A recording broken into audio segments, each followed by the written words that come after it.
Hola, buen día. Hoy vamos a hablar acerca de estenosis mitral. Es importante conocer la anatomía valvular mitral. Esta va a constar de dos valvas, una anterior y otra posterior. Cada una va a tener una porción basal o fija y una porción libre o móvil. También consta de los músculos papilares y las cuerdas tendinosas. Estas generalmente no se unen a los bordes libres, sino a las superficies ventriculares. Y cada conjunto de cuerdas, que serían la anteromedial y la posterolateral, se va a unir a cada valva correspondiente a la comisura a la que pertenece. La porción basal de la valva posterior se va a sujetar al miocardio ventricular izquierdo por tejido fibroso, que sería el anillo mitral, y contacta con el endocardio de la aurícula izquierda. La valva anterior también se va a continuar con el endocardio auricular, pero se une a la raíz aórtica firmemente, con las porciones de la cúspide izquierda y posterior de la válvula aórtica. En la sístole, los dos velos mitrales contactan a lo largo de las líneas de cierre. Los dos ángulos en los que las valvas se acercan una a otra en su zona basal son las comisuras, la anteromedial y la posterolateral. Durante la diástole, las dos valvas se mueven en dirección contraria y en la sístole se acercan hasta contactar la una con la otra, no solo en las comisuras, sino en toda la línea de contacto. En esta imagen podemos ver la válvula mitral abierta con la valva, el velo anterior, y este sería el velo posterior. Y en esta otra, la válvula mitral cerrada. ¿Pero qué sería la estenosis mitral? Es la obstrucción al tracto de entrada del ventrículo izquierdo por una patología que generalmente es reumática. Su prevalencia en los países desarrollados ha ido en descenso, pero en la Argentina todavía es una enfermedad frecuente. La causa principal, como ya les había dicho, es la fiebre reumática. Se ha evidenciado que el 99% de las válvulas mitrales que se extraen para reemplazo valvular tienen cambios reumáticos. Otras causas podrían ser degenerativas, estenosis mitral congénita, que es poco frecuente, la enfermedad carcinoide maligna, como metástasis pulmonar, por lupus o artritis reumatoide. Cuando existe comunicación interauricular y estenosis mitral, se conoce como el síndrome de Lutten-Bacher. Y puede haber otras causas de, no de estenosis mitral, pero que ocasionen obstrucción en el flujo de entrada del ventrículo izquierdo, como un mixoma auricular, como endocarditis infecciosa, o posterior a radioterapia por cáncer de mama o cáncer de pulmón. El 25% de la cardiopatía reumática va a tener estenosis mitral aislada, y el 40% tienen estenosis mitral e insuficiencia mitral. En el 38% de los pacientes tienen afectación de varias válvulas. Generalmente afectan la válvula aórtica también, el 35% de los casos, la tricúspide en el 6% y la válvula pulmonar muy poco frecuente. El 2/3 de los pacientes con estenosis mitral reumática son mujeres, generalmente entre 30 y 40 años. Esta enfermedad suele tener un curso lento y progresivo, que en los primeros años posteriores a la infección está como un periodo de latencia que entre los 20 y los 40 años, desde que tiene la fiebre reumática hasta que comienzan los síntomas. ¿Cómo sería la fisiopatología? Esto va a ser todo consecuencia posterior a la infección del estreptococo beta-hemolítico del grupo A, que es el estreptococcus pyogenes, y va a generar una reacción cruzada inmunológica atacando los complejos fibronectínicos de las válvulas. Se va a generar inflamación, destrucción y daño, que va a llevar a que los velos valvulares se llenen de tejido cicatrizal y depósitos de calcio. Posteriormente, las comisuras de las valvas se fusionan, disminuyendo la separación de las mismas, provocando que las cuerdas tendinosas queden como retraídas, duras y que no se puedan mover bien sus movimientos de apertura y tracción. Esto hace que los músculos papilares se agoten, que están traccionando todo el tiempo desde el ventrículo izquierdo, y se produzca la reducción del área valvular mitral, que normalmente debería medir entre 4 y 6 centímetros cuadrados. Esta reducción del área valvular mitral genera estenosis esta sería la válvula mitral, y esto va a provocar que disminuya el llenado del ventrículo izquierdo, generando síntomas de insuficiencia cardíaca anterograda o de bajo gasto cardíaco. Por otro lado, va a aumentar mucho la estenosis, va a hacer que se genere aumento en la presión de la aurícula izquierda, y por el mecanismo de Frank Starling se va a producir dilatación de la aurícula izquierda, intentando compensar todo este aumento de presión. Esta dilatación de la aurícula izquierda va a tener muchas consecuencias, pero en primer lugar va a generar fibrilación auricular, que posteriormente puede llevar a la formación de émbolos. Por otro lado, el aumento de la presión en la aurícula izquierda también va a llevar a que se genere congestión pulmonar, posteriormente hipertensión pulmonar, hipertrofia del ventrículo derecho e insuficiencia cardíaca derecha. Visto de otro modo, la estenosis mitral genera disminución del volumen telediastólico del ventrículo izquierdo, que va a llevar a disminución del volumen sistólico, disminución clínicamente evidenciado como disminución del pulso y chapetas malares, que los vamos a hablar posteriormente. También va a generar aumento de presión de la aurícula izquierda, que genera crecimiento auricular, y clínicamente lo evidenciamos como formación de trombos que posteriormente generan émbolos, compresión del nervio laríngeo recurrente, que clínicamente lo evidenciamos como disfonía, y fibrilación auricular. El aumento de la presión de la aurícula izquierda también genera aumento de la presión capilar pulmonar y hace que haya congestión pulmonar, teniendo clínicamente disnea de esfuerzo, ortopnea, disnea paroxística nocturna y edema agudo de pulmón, llevando después a tener hipertensión pulmonar, sobrecarga del ventrículo derecho y insuficiencia tricuspidia. ¿Cuál sería la clínica de estos pacientes? En primer lugar, el síntoma más importante es la disnea. Esta puede ser causada por la capacidad reducida para aumentar el gasto cardíaco con el esfuerzo o por las presiones venosas pulmonares elevadas. También el paciente puede presentar fatiga e intolerancia al ejercicio. Posteriormente, como ya les había dicho, también se puede generar edema agudo del pulmón, que lo desencadena el esfuerzo, las infecciones, la fiebre, el embarazo, la taquicardia. Hay otros casos en los que los pacientes pueden presentar hemoptisis, pero es infrecuente. Esta puede ser súbita y grave, causada por la rotura de las venas bronquiales, que pueden estar muy dilatadas por el aumento súbito de la presión de la aurícula izquierda, o por infarto pulmonar. Más frecuentemente puede presentar esputo rosado espumoso, característico del edema agudo de pulmón por la rotura de los capilares alveolares. También puede presentar el paciente dolor torácico, que está presente en el 15% de los pacientes. Este puede ser causado por hipertensión del ventrículo derecho grave, secundaria a la enfermedad vascular pulmonar, o porque tenga enfermedad coronaria asociada. Hay pacientes en los que no se le consigue una causa. También puede presentar palpitaciones y embolias. A menudo es la forma en la que se hace el diagnóstico de la estenosis mitral por una fibrilación auricular o un episodio embólico buscándole la causa.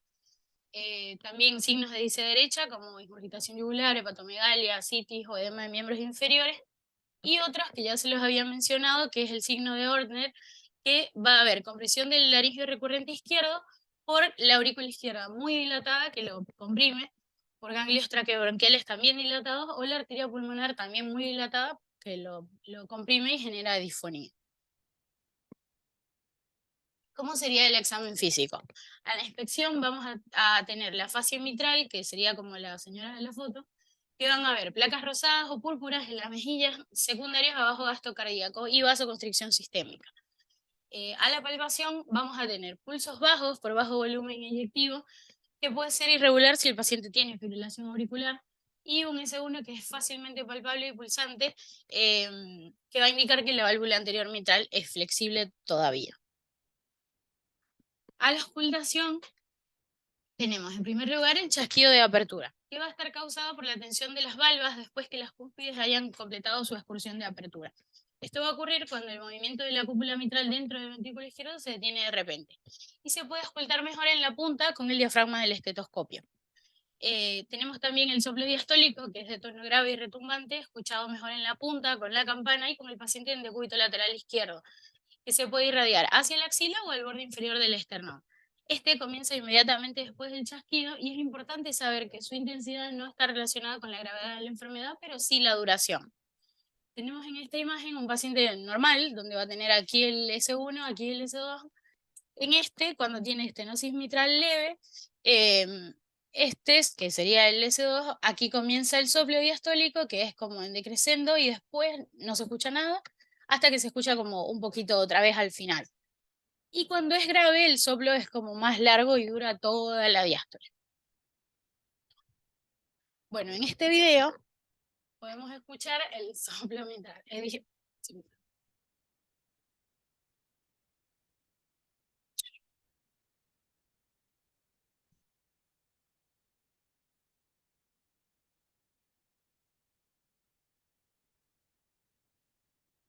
Bueno, por otro lado, tenemos también el ritmo de Durosies, que es como un conjunto de sonidos que están presentes en la estenosis mitral.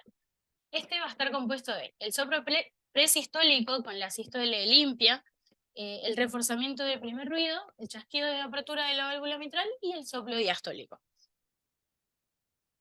que lo podemos escuchar aquí.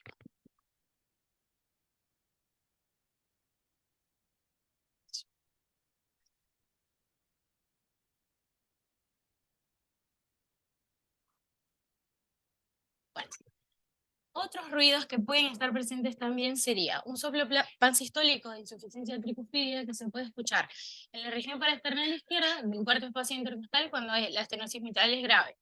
Este es secundario a hipertensión pulmonar y se puede confundir en algunos casos con un soplo de insuficiencia mitral. Y un soplo protodiastólico agudo en decrescendo en el segundo espacio intercostal, el borde izquierdo, cuando el paciente tiene estenosis mitral y hipertensión pulmonar. Este está ocasionado por insuficiencia pulmonar porque por la misma hipertensión pulmonar se genera dilatación del anillo pulmonar y se genera insuficiencia. Este se conoce como el soplo de Graham-Still, que lo podemos escuchar aquí.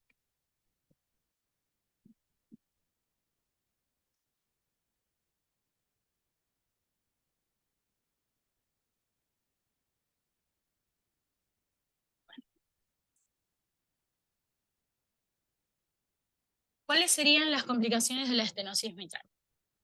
Tenemos en primer lugar la fibrilación auricular, que va a ser la complicación más común. Esta está relacionada con la gravedad de la obstrucción valvular y la edad del paciente.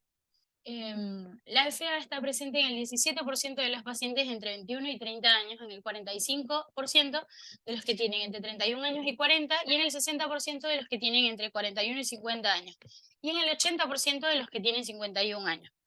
Incluso cuando la estenosis mitral es grave, la presencia de la FA está relacionada con la edad.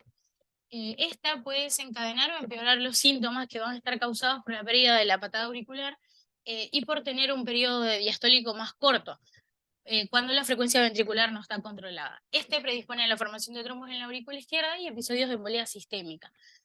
Le da al paciente un peor pronóstico global mayor a la población general. En los pacientes que tienen fibrilación auricular y estenosis mitral, la supervivencia a los 5 años es del 64%. En cambio, en los pacientes que tienen FA pero no tienen estenosis mitral es de 85%. Las embolias sistémicas van a estar causadas por la formación de trombos en la aurícula izquierda. Esto ocurre con mayor frecuencia en los pacientes con FA, pero el 20% de la estenosis mitral.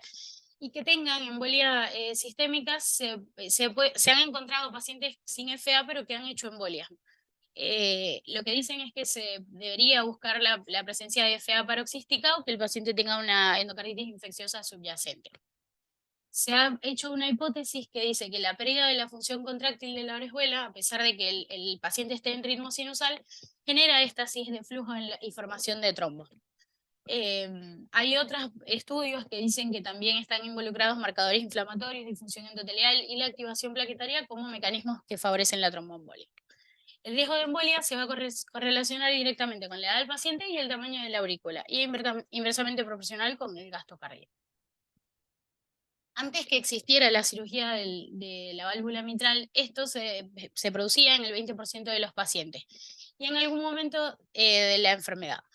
Antes de los anticoagulantes y la cirugía, el 25% de las muertes por estenosis mitral eran secundarios a una embolia. La mitad de los émbolos que se han encontrado clínicamente generalmente van a los vasos cerebrales y pueden ser residuantes y múltiples en el 25% de los pacientes. Otra complicación sería la endocarditis infecciosa. La estenosis mitral es un factor predisponente en menos del 1% de los casos. El riesgo que se calculó de endocarditis en pacientes con estenosis mitral es de 0,17 por cada 1000 pacientes al año, que es muy menor que el riesgo de los pacientes que tienen insuficiencia mitral o enfermedad aórtica. Es importante realizar también el diagnóstico diferencial. El primero que hay que descartar es la estenosis mitral, como ya les había dicho, es muy infrecuente en los países desarrollados y generalmente los soplos diastólicos son por otras causas, como la calcificación del anillo mitral, pero que no genere estenosis de la válvula. Que tenga un soplo diastólico por tener una prótesis mitral previa, que tenga un mixoma o que tenga miocardiopatía hipertrófica. ¿Cómo haríamos el diagnóstico? En primer lugar, el electrocardiograma lo que vamos a evidenciar son signos de crecimiento auricular izquierdo.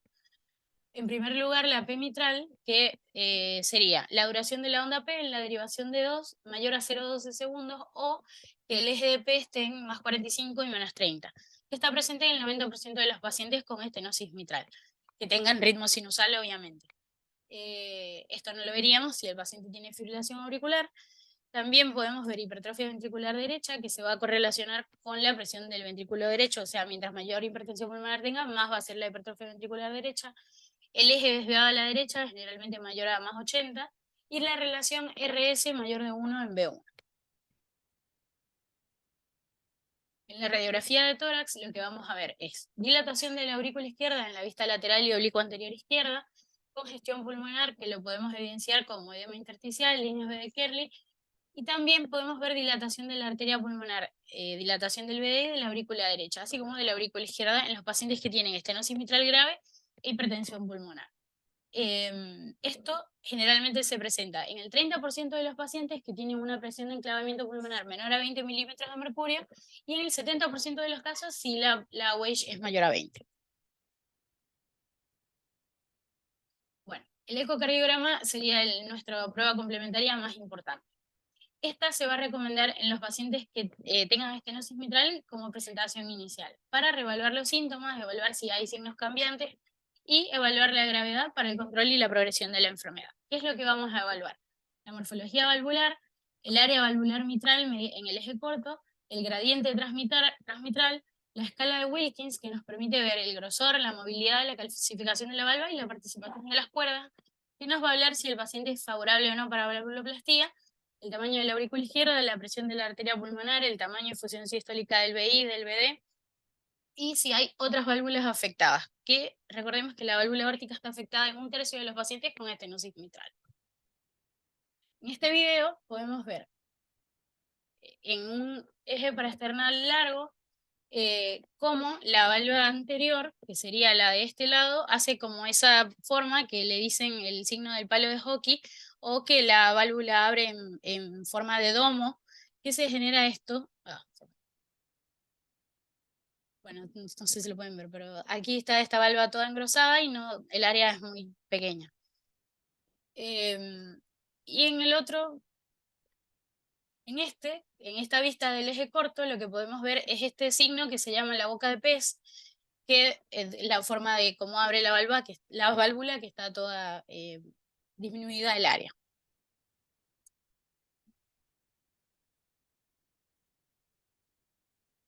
Y en este otro video lo mismo, en el eje paraesternal largo, cómo se pone la valva anterior en forma de palo de hockey, y en esta cómo está toda la valva engrosada y que no permite casi la apertura. Como les decía, podemos evaluar el score de Wilkins, que está compuesto por evaluar la movilidad de la valva, el engrosamiento del aparato subvalvular, el engrosamiento de las valvas y la calcificación del anillo. Esto va a tener cuatro categorías en cada grupo y se va a sumar los puntos que el paciente tenga. Si el índice es menor o igual a 8, nos habla de que el paciente tiene buenas posibilidades de un resultado posterior a una valvuloplastía y que generalmente no va a tener estenosis a futuro. ¿Cuándo le haríamos un ET a un paciente con estenosis mitral? Como indicación clase 1, previo a una valvuloplastía con valor, para descartar que no tenga trombos en la aurícula izquierda, como evaluación de pacientes con estenosis mitral que estén en ritmo sinusal y que hayan tenido un foco embólico, para saber si se anticoagula y que tenga contraindicaciones relativas, para seleccionar la conducta terapéutica a la intervención porque el eco transtorácico es insuficiente, o para hacer la evaluación intraoperatoria durante la reparación valvular. Y no estaría indicado de rutina en pacientes con estenosis mitral grave. Por otro lado, también podemos realizar una ergometría para evaluar la capacidad funcional del paciente, sobre todo cuando los síntomas que el paciente presente no se correlacionen con la información que nos dan los estudios complementarios. Como indicación clase 1, cuando la evaluación es dificultosa de la capacidad funcional al interrogatorio, o cuando los síntomas no se correlacionan con la gravedad de la enfermedad. No estaría indicado con las contraindicaciones generales de una ergometría, y como tampoco estaría indicado en pacientes que tengan una clase funcional bien definida. También se puede realizar evaluación hemodinámica en ejercicio, porque hay algunas situaciones especiales en las que la opción de la evaluación hemodinámica del paciente estaría buena, como Cuando el interrogatorio es dificultoso, cuando hay gradientes bajos, pero el paciente tenga disnea incapacitante, cuando tiene hipertensión pulmonar muy alta, correlacionada al gradiente transmitral, cuando el paciente tiene mucha taquicardización al ejercicio cotidiano, o que tenga medicación insuficiente, o que tenga alguna otra enfermedad cardíaca, ya sea valvular, coronaria, que influya en los síntomas. Esta lo que se va a hacer es medir el gradiente transmitral y la presión sistólica pulmonar. Si haciendo el ejercicio por el ecodoppler se mide esto y aumenta el gradiente entre 15 y 20 milímetros de mercurio o la presión pulmonar a 60, la estenosis mitral sería la causa de los síntomas. Con respecto a la cinecoronariografía, se puede realizar para evaluar la anatomía coronaria antes de la cirugía cardíaca para saber si la patología valvular no estuvo estudiada, o sea, hay dudas con respecto a la patología valvular o si se quiere descartar que el paciente tenga enfermedad coronaria asociada.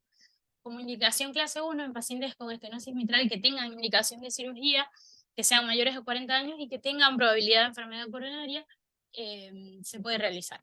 Cuando hay dudas del ecocardiograma o que hay discordancia de los datos de estos y la clínica del paciente, y no estaría indicado en pacientes que estén descompensados hemodinámicamente, que el cateterismo pueda como descompensar aún más su clínica. En pacientes que tengan endocarditis infecciosa reciente o en pacientes que sean menores de 40 años que puedan ser candidatos a una valvuloplastía. ¿Cómo sería la evolución de la enfermedad? Generalmente el paciente va a estar asintomático un periodo de entre 15 y 20 años. Y después de esto, generalmente la insuficiencia la estenosis puede pasar de leve a severa. Esta progresión es más rápida en áreas tropicales. En estudios en pacientes de edad avanzada en países desarrollados se demostró que un tercio de los pacientes progresaron el área mayor a 0,1 centímetro por año. Antes de la cirugía, antes que existiera la cirugía cardíaca valvular, los pacientes sintomáticos con estenosis mitral tenían un pronóstico malo, pero con una tasa, sí, malo, con una supervivencia de 5 años al 62%. En pacientes que tuvieran estenosis mitral en clase funcional 3, pero solo 15% de los que estaban en clase funcional 4. Los que no se deciden operar en esta ahora era quirúrgica todavía tienen tasa de supervivencia a los 5 años del 44%, en los que la rechazaron, la cirugía.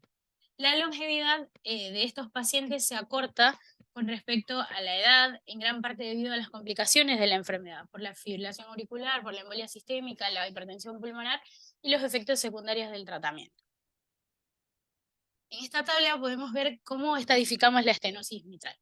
Eh, Tenemos estadios A, B, C y D y estamos evaluando cuál sería la anatomía de la válvula, la hemodinámica de la válvula, las consecuencias hemodinámicas y si el paciente tiene síntomas o no.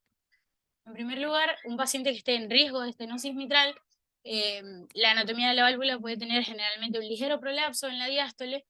Hemodinámicamente la velocidad del flujo es normal, no hay consecuencias hemodinámicas y no tiene síntomas. Después, una estenosis mitral grave asintomática tendría cambios reumáticos, confusión de la comisura y prolapso de las válvulas mitrales, midiendo el área valvular mitral menor o igual a 1,5 centímetros cuadrados. La hemodinámica de la válvula, el tiempo de mi presión mayor mayor o igual a 150 milisegundos,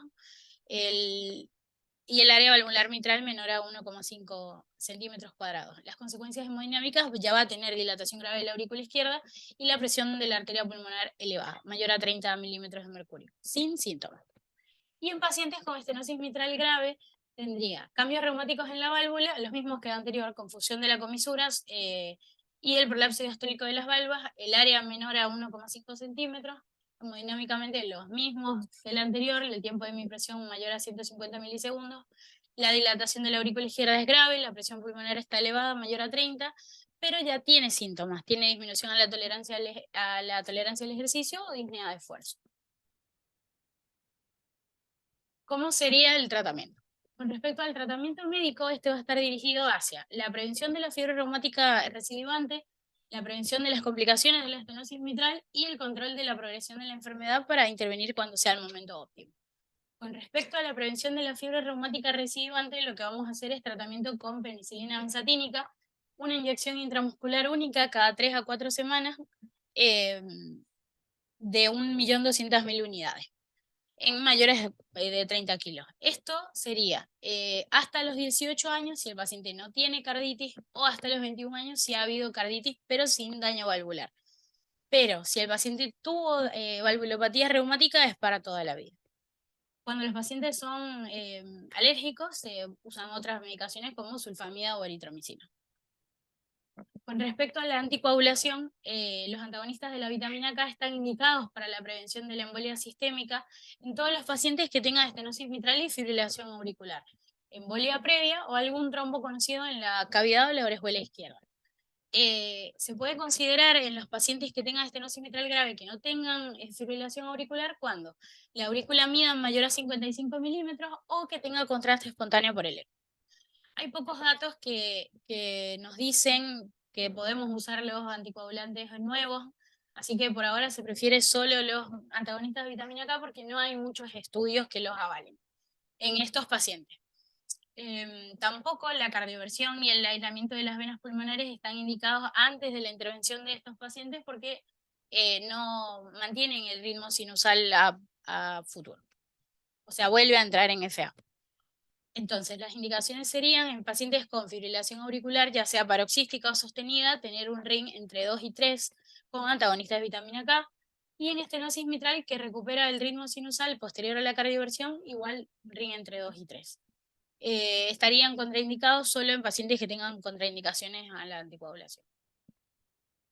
Con respecto a los betabloqueantes, como indicación clase 1 en disnea de esfuerzo asociada a taquicardia, para disminuir para disminuir los valores de la frecuencia cardíaca, que ya hablamos que es uno de los factores que inician los síntomas. En pacientes con fibrilación auricular o aleteo auricular de alta respuesta, pese al tratamiento con digitálicos, y estarían contraindicados con las contraindicaciones generales de los betabloqueantes. Con respecto a los digitálicos, también indicados en fibrilación auricular de alta respuesta y contraindicados en estenosis mitral que tengan ritmo sinusal. Los bloqueantes calci, esto sería el tratamiento de la taquicardia prácticamente. Los bloqueantes cálcicos, comunicación clase 1, fibrilación o boleteo auricular de alta respuesta que no se puedan disminuir con otros fármacos, que es los que ya mencionamos, que es los betabloqueantes y los digitálicos.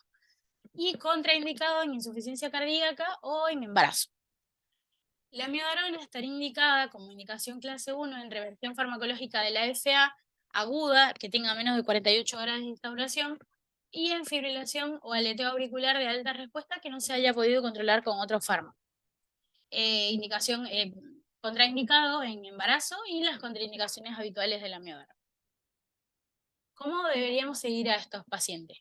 Los pacientes asintomáticos que tengan la estenosis mitral leve o moderada, se le puede hacer anamnesis y examen físico una vez al año y ecocardio entre cada 3 a 5 años. Pero cada año o cada 2 años en la estenosis moderada y una vez al año en la estenosis mitral grave. Con respecto al tratamiento quirúrgico, tenemos la valvuloplastía mitral percutánea con balón, que es un método que actualmente ha reemplazado la cirugía convencional y es el primer método de elección.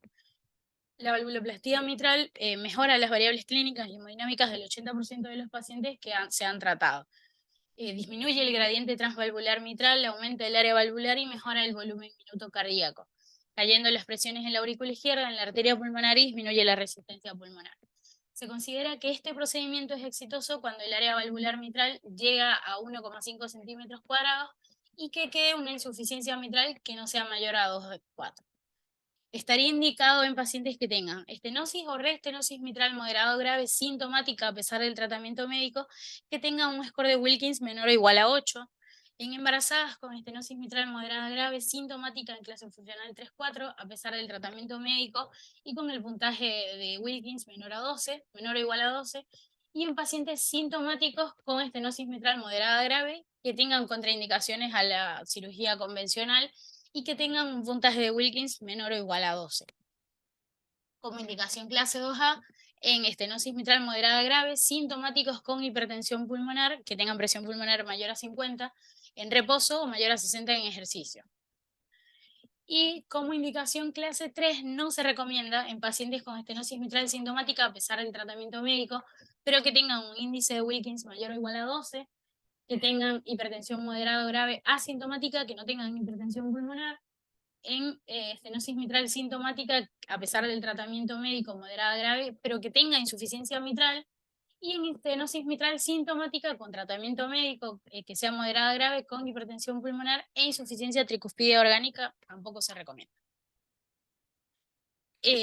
Cuando el índice de Wilkins es igual o mayor a 12, los resultados se vieron que son subóptimos y tienen mayor complicación, y por eso está indicado realizar la cirugía convencional, excepto en pacientes que tengan cosas que la contraindiquen, como que tengan difusión pulmonar grave, cáncer, que tengan sobrevida menor a 3 años o que tengan insuficiencia hepática o renal. Serían contraindicaciones de la valvuloplastía que tenga un área valvular mitral mayor a 1,5, no tiene indicación de que lo traten, tromos en la aurícula o ventrículo izquierdo, insuficiencia mitral moderada grave, calcificación grave de ambas comisuras, que tenga enfermedad grave de otras valvas y enfermedad coronaria grave que requiera revascularización. Las complicaciones de este procedimiento serían mortalidad entre 0,5 y 4%, hemopericardio, embolia, insuficiencia mitral grave, y se puede producir frecuentemente comunicación interauricular, pero que en general es pequeña y no genera gran problema. Tenemos aquí un video de cómo se realiza la valvuloplastía mitral, es un ejemplo. Se inserta dentro de una vena de la pierna y se dirige hacia el corazón. Luego, un catéter balón se dirige siguiendo a la mantequilla y se empuja dentro de la abertura de la mitral. El extremo del balón se infla primero, de manera de poder colocar el balón en la posición correcta dentro de la abertura. Luego el balón se infla en su totalidad, de manera de salir de la abertura. Este balón puede ser inflado y desinflado varias veces. Una vez que la válvula se ha estirado lo suficiente, el balón catéter es retirado. Este procedimiento permite al corazón bombear la sangre de manera más efectiva, reduciendo... Bueno, y por último, el tratamiento quirúrgico consiste en seccionar las comisuras de las valvas bajo visión directa sin llegar al anillo, dejando un margen de 2 milímetros respetando la anatomía normal de las valvas. Esto puede provocar regurgitación que se puede reparar con anillos o anuloplastía. Este procedimiento aumenta su complejidad cuando existe retracción de los músculos papilares o fusión de las cuerdas tendinosas. Muy frecuentemente esto hace necesaria la resección de la válvula y aumenta obviamente la mortalidad del paciente. La mortalidad intrahospitalaria del reemplazo valvular en la estenosis mitral es del 7,4%. Estaría indicado en pacientes que les hayan realizado una valvuloplastía mitral y que no haya tenido mejoría, luego de una valvuloplastía percutánea que se haya complicado con insuficiencia mitral aguda grave, en pacientes que tengan estenosis mitral moderada grave sintomática que no se le pudo aceptar la valvuloplastía percutánea por algún motivo, que tenga endocarditis infecciosa mitral reciente, enfermedad coronaria sintomática asociada o embolia sistémica recurrente. Y estaría contraindicado en estenosis mitral en los que se pueda realizar valvuloplastía percutánea. Como resumen, tenemos que el tratamiento de la estenosis mitral, cuando el paciente sea asintomático y tenga el área menor a 1,5 centímetros, hay que ver si tiene síntomas o no. Si el paciente no tiene síntomas, hay que evaluar el riesgo de embolia o la descompensación hemodinámica que tenga. Si no tiene riesgo, se hace una prueba de esfuerzo. Hay que ver si esta prueba de esfuerzo es positiva o no. Si no es positiva, se le hace seguimiento. Si la prueba de esfuerzo es positiva, hay que ver si tiene contraindicaciones o algunas características que hagan desfavorable la valvuloplastía percutánea. Si no, se realiza, y si las tiene, se hace cirugía. Por otro lado, si el paciente sí tiene síntomas, hay que ver si tiene alguna contraindicación para realizar valvuloplastía. Si la tiene, se hace cirugía. Si no la tiene, ver qué contraindicaciones o alto riesgo tenga para la cirugía. Si las tiene, se hace valvuloplastía percutánea. Si no las tiene, vemos qué es la anatomía favorable de la válvula. Si la tiene, se hace valvuloplastía percutánea. Si no la tiene, ver si tiene características favorables. Si no las tiene, cirugía como muy última instancia. Gracias.